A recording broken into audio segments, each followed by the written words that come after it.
Hello everyone, and welcome to another very simple and a very beautiful and also at the same time instructive chess game of Paul Morphy in the Paul Morphy's chess game series.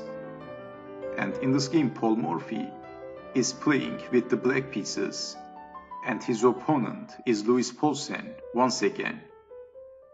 And Paulsen starts the game with playing e4, e5, knight to f3, knight to c6, knight to c3, knight to f6, d4, bishop to b4, pinning the knight, bishop to b5, knight takes on e4, queen to d3, well, Paul Morphy is a pawn up, d5, knight takes on e5, and Paulsen is getting back the pawn, and after this move, Paul Morphy castled, and also Paulsen castled. Knight takes on e5, d takes on e5, bishop takes on c3, b takes on c3, c6 attacking the bishop, bishop to a4, queen to a5. Paul Morphy is attacking the bishop, bishop to b3, and then Paul Morphy captures the pawn. And once again, Paul Morphy is a pawn up. Bishop to f4, bishop to f5 by Paul Morphy. And in this position, we have rook from a to c1, g5, a very aggressive move by Paul Morphy. And before forget, there is no discover attacks to the queen in this position. So if knight to g3, then queen takes queen, of course. But we have also knight to e2, that's check, also attacking the queen. So that's why Paulsen is playing rook from a to c1 without having any fear. g5, Paul Morphy is attacking the bishop. Queen takes queen, knight takes on c3. And in this position, white is losing very badly. And if I would play it with the white pieces in this position, I would resign. Also in the 21st century, at professional level chess players probably resigns in a position like this because Paul Morphy has too many attacks, too many threats in this position. So first of all, as you can see, Paul Morphy is attacking the bishop.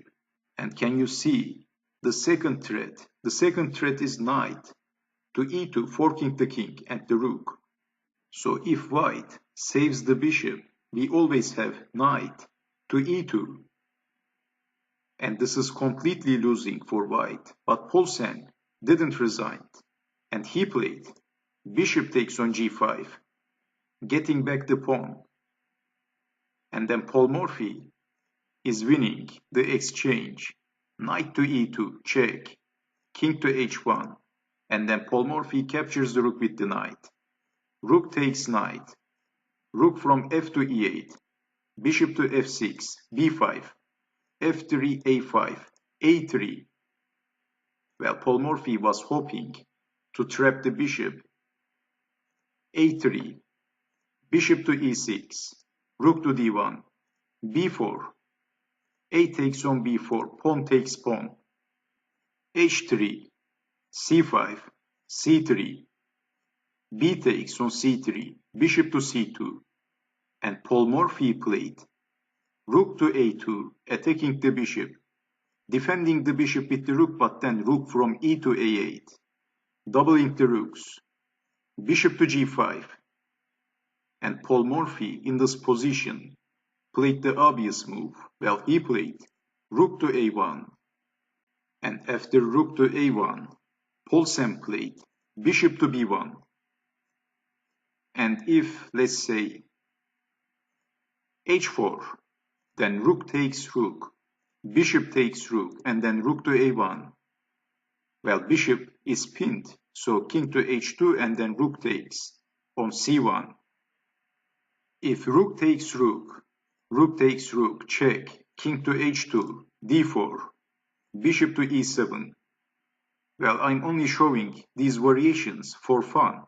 c4, bishop to b4, rook to c1, bishop to a4, d3, king to g3, c2, king to f4, rook to a1, bishop to d2, c3, attacking the bishop, bishop takes on c2, d takes on c2, bishop to e3, rook to e1. Well, this looks like a horror movie for white. What a terrible position for white. So bishop to c1, maybe rook takes bishop, king to e4, rook to d1, king to e3, a random move, and then c-pawn, promoted to a queen. And white is losing. White is getting checkmated in 4 moves. So Paulsen played bishop to b1. And in this position, Morphy played the last move of the game. And after that move, Paulsen resigned. c2 by Morphy. And after this move, Paulsen resigned. So if bishop takes on c2, rook takes rook, bishop takes rook, and then rook to a1, pinning the bishop, king to h2, rook takes on c1. And this is completely losing for white. But after c2, Paulsen had enough and he resigned at move 29. And at first it looks like Paulsen is an amateurish player. He is making some blunders.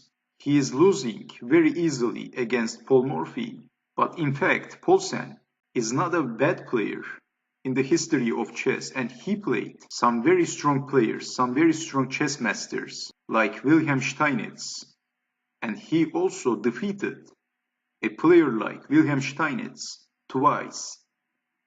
But of course he has lost Steinitz 7 times. But some of those games was very close.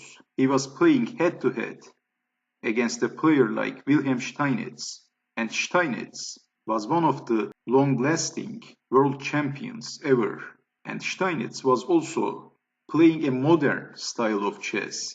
The romantic era of chess is finished after Steinitz. So Paulsen was not a weak player, but Morphy makes Paulsen looks like an ordinary, an amateur chess player. So we can easily say that Morphy was a very strong chess master. Not for his time, but probably he would be one of the strongest players in the next century if he would play it, let's say 100 years later. So he was a very gifted player. We can easily say that.